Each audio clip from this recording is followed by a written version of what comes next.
Hi everyone, Lisa here from Down to Earth Gardening, and today's video is a shrub swap for you. And it took me a few times to get that right. So what we're doing today is renovating a little corner.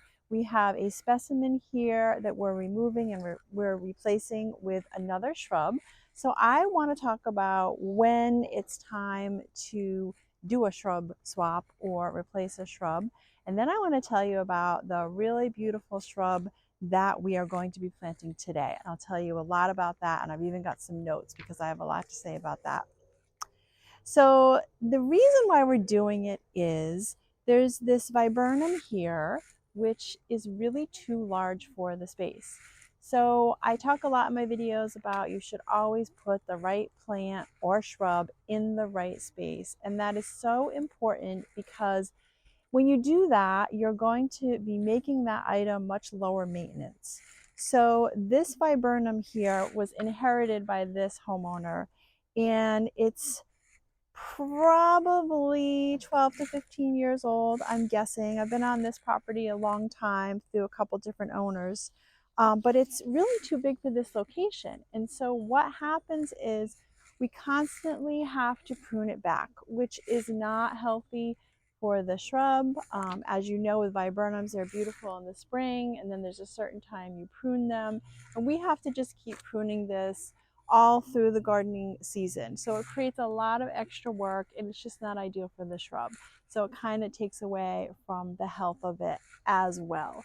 So this viburnum really should be put in a place where it can grow and do its thing and just be in its glory. So normally viburnums get to be on average about 8 feet tall. I know there's some dwarf varieties, and then there's also some varieties that I've seen 12, 15 feet tall. They are a beautiful shrub, just not in the right space. So this is taking up a lot of curb appeal because clients enjoy the deck here, and the driveway is facing me. So when you pull up, you do kind of see this here.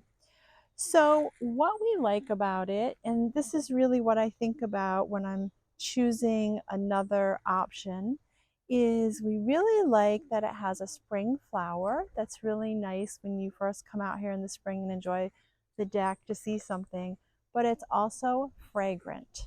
But the other qualities that I'm looking for in selecting a new shrub here is that it really needs to be dwarf or compact.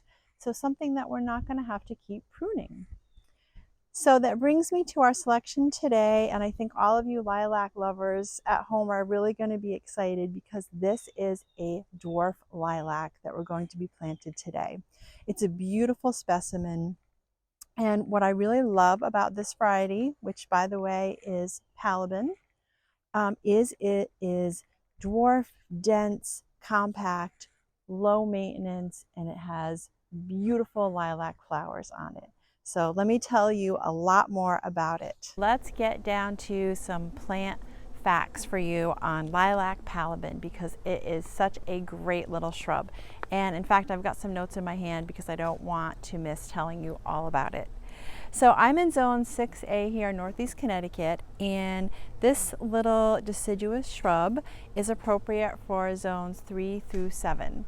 So it is a dwarf Korean lilac.